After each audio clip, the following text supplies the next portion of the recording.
एक व्यक्ति थिए जसले कहिले जीवनमा दान गर्नै जाने, दान कसरी गर्ने के गर्ने भन्नेसम्म पनि ज्ञान छैन यस्ता व्यक्ति। अब छोरोको बिहे गर्ने बेला भएछ, छोरो बिहे गरेर ल्याए, बुहारी अति दानी। फेरि अब उनले के देखेकी थिइन् भन्दा सधैँ दान गरेको पुण्य गरेको देखिरहेकी, दान पुण्य गरेको देखिरहेकी।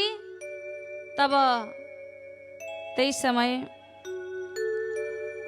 उनले यही देखिरहँदा ससुरा चाहिँ कहिल्यै दान नगर्ने ससुरा पर्नु भएछ। तब उनले गौतम बुद्ध कहाँ गएर भनेछिन् कि हे मुनि, भोलि मेरो घरमा भिक्षा माग्न आइदिनुहोस् है। अब भिक्षा माग्न आइदिनुहोस् भनेर भनिन्। ससुरा कस्तो हुनुहुन्छ? काहीँ नभएको कन्जुस। मेरो ससुरालाई अलिकति ज्ञान सिकाउनु छ। तब जब उहाँले भन्नुहुन्छ ठिक छ, म भोलि पाल्ने छु, तिम्रो घरमा आउने छु। कति बेला आउँ भन्दा जब भोजन गर्ने समय हुन्छ त्यति बेला आउनुहोस्। यता भोजन गर्ने समय भयो। भोलिपल्ट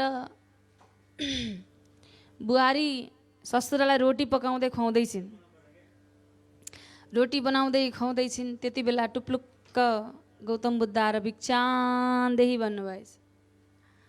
अब भिक्षान्देही भन्नुभयो। तब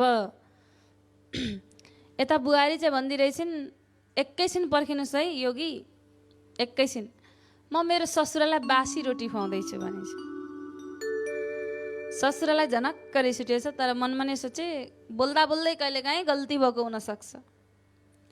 फेरि एकछिनपछि ती भिक्षुक भन्छन्, भिक्षान्दै भन्छन्।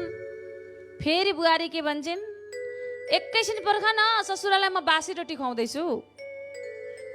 अब चाहिँ साह्रै क्रोध आएछ ससुरालाई। हतार हतार बाहिर आएर बुहारीलाई गाली गर्न सकेनन्। बाहिर आएर भिक्षुकलाई सुनाउन थाले, होइन होइन, भर्खर भित्र पकाएर रोटी खुवाउँदैछिन्, यिनले त बासी रोटी भनिन्, गल्ती बोल्दैछन्, झुट बोल्दैछन् भन्दा भिक्षुकले भने हजुरकी बुहारी सही बोल्दैछिन्, सत्य बोल्दैछिन्। किन? पूर्व जन्ममा हजुरले गरेको दान पुण्यको प्रभावले यो जन्ममा भोजन गर्न पाउनु भएको छ। यो जन्ममा हजुरले भोको बस्नु परेको छैन, त्यही भएर यो बासी हो। पूर्व जन्ममा गरेको कर्मको फल यो जन्ममा भोग्न पाउनुभयो, यो कर्मको फल त बासी भयो नि। यो भोजन त पूर्व जन्ममा गरेको दान पुण्यको प्रभावले पाउनु भएको छ। तब ससुराको मनमा लाग्यो, यो जन्ममा त गरेकै छैन, कहिल्यै कसैलाई दिन जानेकै छैन। तब त्यति बेला बुहारी भनिछिन् कि बुवा, म यही ज्ञान हजुरलाई सिकाउन चाहन्थेँ, यही ज्ञान हजुरलाई बताउन चाहन्थेँ कि यस्तो हुन्छ भनेर।